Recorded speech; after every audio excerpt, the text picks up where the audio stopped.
close as the Chanticleers of Coastal Carolina led 28-3 at the half. Kansas would outscore them 20-10 in the second half to make the final score a little less lopsided and appear closer than the game really was. And that's your afternoon sports update for Divine Intervention with Mike Devine on KVFD, AM 1400, the voice of Fort Dodge. Opinions are everywhere when you watch the news. But what about your opinion? Why can't you just get the facts to decide for yourself? News Nation is on every night, 8/7 Central on WGN America, a nightly newscast in primetime that doesn't tell you what to think. 7 nights a week, News Nation will deliver you news, not talk. Facts, not opinions. Find your local channel by going to WGNAmerica.com. It's your news, your nation. Michael Devine, standing for Medicare and Social Security. After a lifetime of work, you deserve it. AM 1400 KVFD. That's right. I'm standing in favor of Medicare and Social Security. This is AM 1400 KVFD, the voice for Dodge. I'm Michael Devine, the Doctor of Truth. We have another doctor here.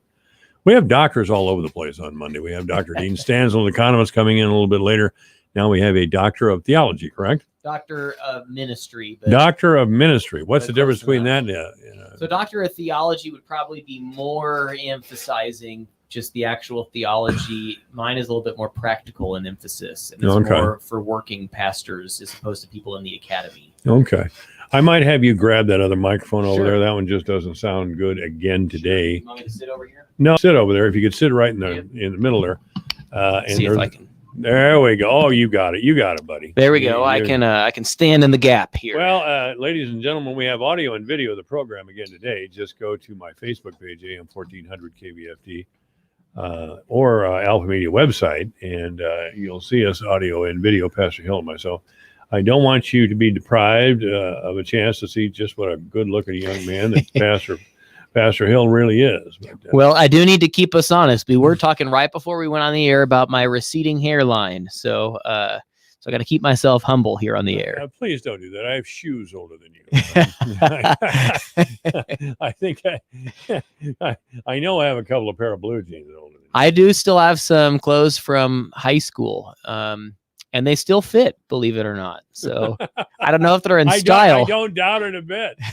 I was 160 pounds when I got out of high school, and I was 2 inches shorter than I am now.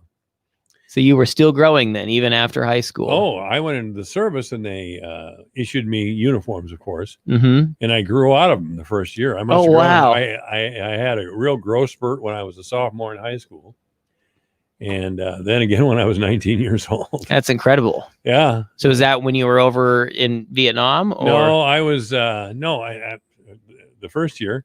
No, I wasn't there. I started out in California.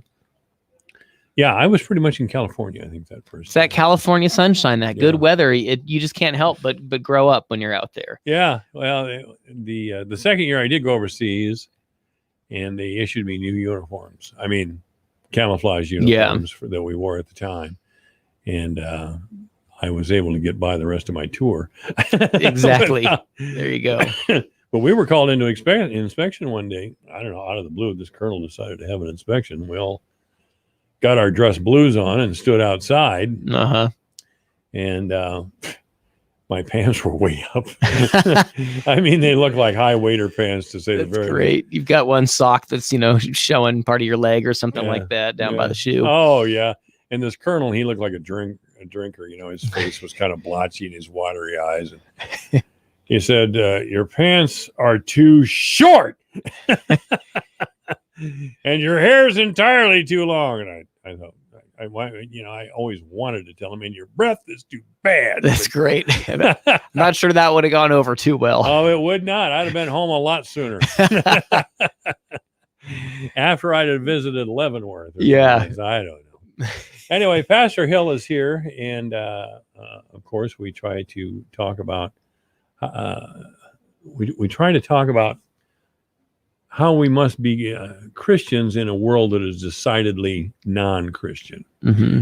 I think most of the people in Fort Dodge have some sort of Christian identity in their background, if nothing else. They grew up that way. Yeah, I would think so. So And whether they care to admit it or not, those who have fallen away, Christianity still guides them as far as their moral being is concerned. I think Fort Dodge, or maybe even the Midwest writ large, is about a generation behind the coasts or the large cities in terms of its secularization. You know, the fact we still have a church night on Wednesdays. Yeah. I never had a church night in California growing up, literally. I mean, we moved here in 2009 and people talked about church night. And I thought, church night, what's that? I'd never heard of that before.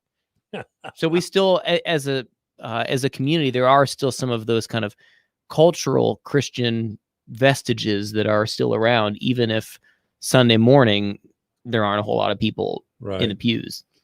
Well, I remember shortly after going to California, I went to West Hollywood as a tourist, you know, and boy, did I stand out as a tourist. You know, I had the short hair for one thing. And I probably stood out as a serviceman, you know, which California people are used to, but they never really liked. But man, they knew it the moment I walked in their shop. You know, they kind of exchanged glances. Oh, you know, we got these guys here again. Yeah, so I guess even though you had hair that was too long for the colonel, it was still it was way too short for being in the 70s. For 1970 California, I'll tell you. Oh man, you know, and I'm going out west. Not to a huge city, but I'm going out to Spokane, Washington next month. And there's probably be a layover in Denver. It's always good to go through the airports, you know, because you can see the rest of the world's changing, and Iowa isn't necessarily a small town Iowa. And I say that about the man buns and the huge Raftaman haircuts that some of the white guys have. You know, I've seen some of the man buns, even just lately. I saw someone with one. I forget where I was, but yeah, it's even here in Fort Dodge. Yeah, they do man buns, you know, and there's nothing sillier than a white guy in a man bun. Well, I guess if I keep growing my hair out, maybe I'll be able to do one soon. I just can't hardly wait to get you in the pulpit with a man. Yeah. I'm sure Sarah would be thrilled by that too. Let's talk about the Gospels a little bit, how they pertain to the modern day. Sure. Matthew, Mark, Luke, and John. Yeah. Which is your favorite? Well, you know, it's funny. You didn't ask me that before we went on the air, and that's very serendipitous or providential, because actually on the 27th, so a week from this coming Sunday, we're starting a sermon series all through the Gospel of Luke. And really? I think Luke has become my favorite in the last 5 years or so. And as you might be aware, each one of these four Gospels, Matthew, Mark, Luke, and John, they all have kind of a different spin or a different emphasis on them. And which even that in and of itself is pretty fascinating if you think about it, that from almost the very beginning, our scriptures have had four different kinds of perspectives on the events of Jesus' life, ministry, and his death and resurrection. And they don't all say the very same things. So for a while, there was an effort to harmonize all four of them and to actually create one kind of like mega gospel and to try to like make it all make sense. But the early church leaders, they wanted to keep those testimonies, those gospel accounts, authentic in their own versions. And so for the centuries now in the church, we've had these four parallel but not identical accounts of Jesus' life, which I think says, you know, even before we get into the specifics of, say, Luke, I think that alone says something very interesting to us about how we read Scripture. And when we often come to Scripture looking for exact historical answers, or when we come to Scripture as, say, a science book, I think we have to look no further than the fact that we have four gospel accounts as evidence to us that Scripture isn't always interested in providing hard, cut and dry facts. No. Definitely not. You know, it invites us into maybe some kind of mystery and holding on to that mystery. So each of these different books, as we said, has kind of a different emphasis. The reason that we're going through the book of Luke this fall is, in case you didn't notice, there's an election coming up. I did notice that part, yes. And also, in case you didn't notice, we seem to be pretty divided as a country. I picked up on that too. Yeah, you know, gave me a job. Exactly. Maybe you've heard some comments here or there, or seen some on Facebook that might have be evidence to that on my page. And I think the Gospel of Luke, to me, is very encouraging because the ministry of Jesus is presented. I think the kind of special flair in Luke's gospel about Jesus' ministry is that Jesus is crossing a lot of cultural barriers. He's reaching out to people. He's saying things about people that others that kind of challenged other people's assumptions. So, for example, probably the most famous instance of this is the story of Zacchaeus. Mm-hmm. And there's that fun little children's song that some of us can recall, that Zacchaeus was a wee little man, and a wee little man was he. And a story where he's waiting in a sycamore tree to see Jesus as Jesus comes by. Well, Zacchaeus was this tax collector, and he was pretty despised by people because they always are. No one likes a tax man even today. And back then, no, they don't. Back then it was even worse because, he could kind of take whatever he wanted and say, oh, well, Rome needs this. And then he would just pocket whatever he wanted to. Mm-hmm. And so here Jesus comes to the town of Jericho as he's making his way toward Jerusalem. And this is kind of his his final tour before his crucifixion. And so here he is in Jericho, and there's these crowds of people, and you'd think he'd want to spend his time with the religious leaders, with the people who've been at church all their lives, people who've tried to live the most faithfully. But who does he go to? It's Zacchaeus, this wee little man. This tax collector who everybody despised. And he says, Zacchaeus, I'm going to go to your house today. And, that raises a lot of eyebrows. And so then when he's there, Zacchaeus has... what's he going to do when he gets there? I mean... Exactly. Well, and then so Zacchaeus has this change of heart. He says he's going to give back the things he's taken. I think he's going to give back fourfold or something like that he says.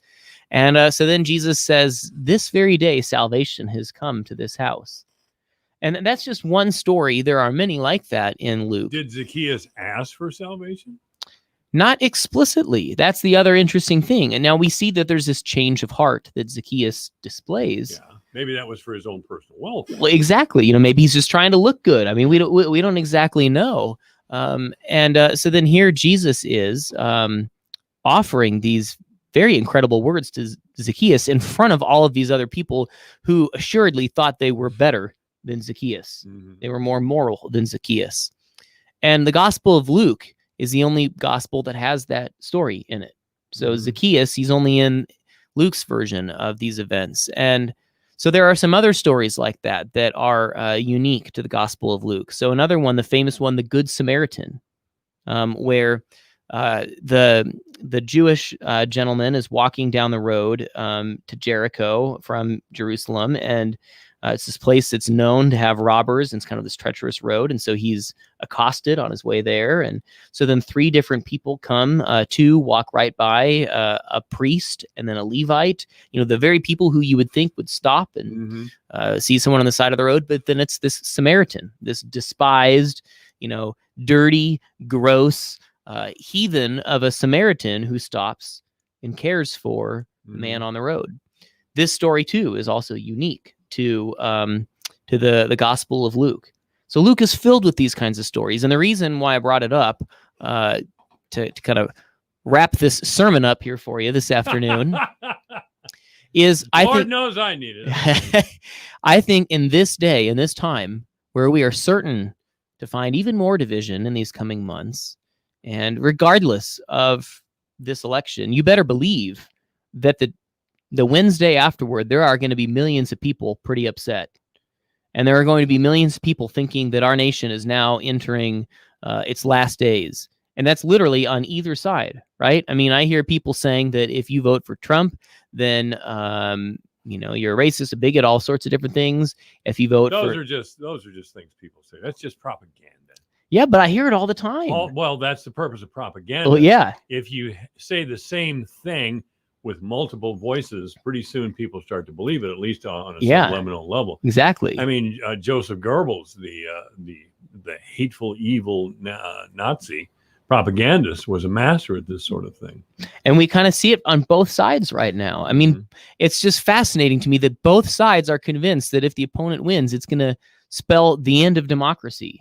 And I say that not to make light. I think there are real things at stake. However, we have to find a way to cross the aisle. We have to find a way to respect one another, even when we have these differences.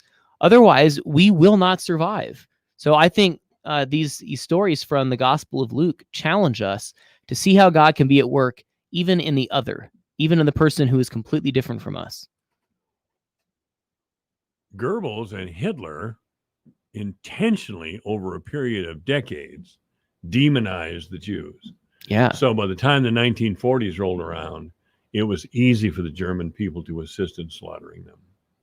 I way too many people get compared to Nazis. Mm-hmm. But, I've studied communication a little bit over the years and how it affects individuals and larger populations. Yeah. And this is some of the most evil, insidious stuff I've ever seen in my life.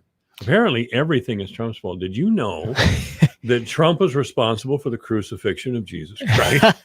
I wouldn't be surprised if we saw a headline to that effect. That could be in the Des Moines Register tomorrow. But, I'll make it, bring it a little bit closer to home here in these last minute or two that we have before the break. I'll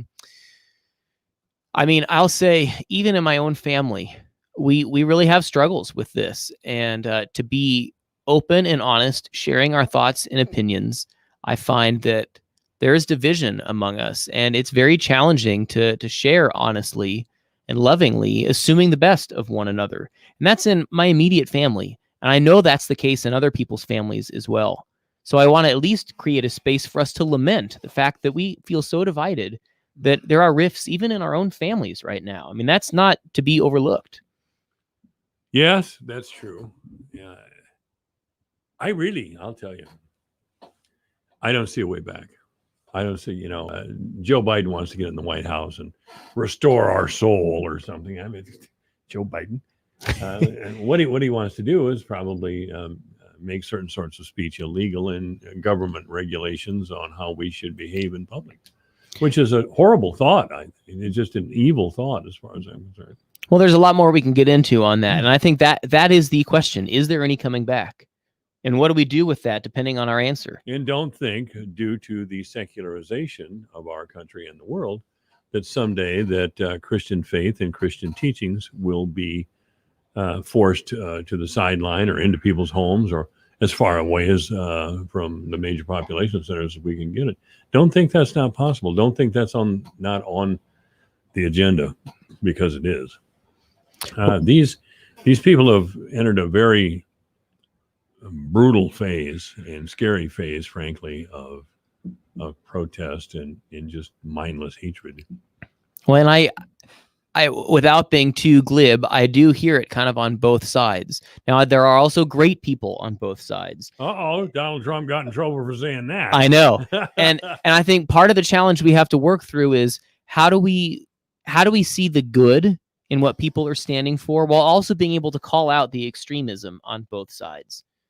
We should be able to say white supremacy is not okay. And we should also be able to say violence committed by Antifa is not okay. We should be able to say both of those things. You and I should buy a book in defense of looting.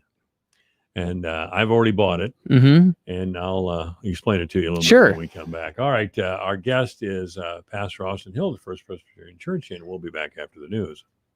Divine Intervention is online at yourfortdodge.com, on Twitter at JMike1400. It's exactly 2:30. It's happening. In just days, Publishers Clearinghouse will be ready to award $1,000 a day for life. Enter now at PCH.com, and you and your family could soon be celebrating the win of a lifetime. Don't miss your last chance to win $1,000 a day for life. Go to PCH.com before it's too late. That's PCH.com. Better hurry if you want the next big winner to be you. Enter at PCH.com now. Entries due 10/28. No purchase necessary. Void where prohibited. Blue Ribbon, Pelham Waters, your water.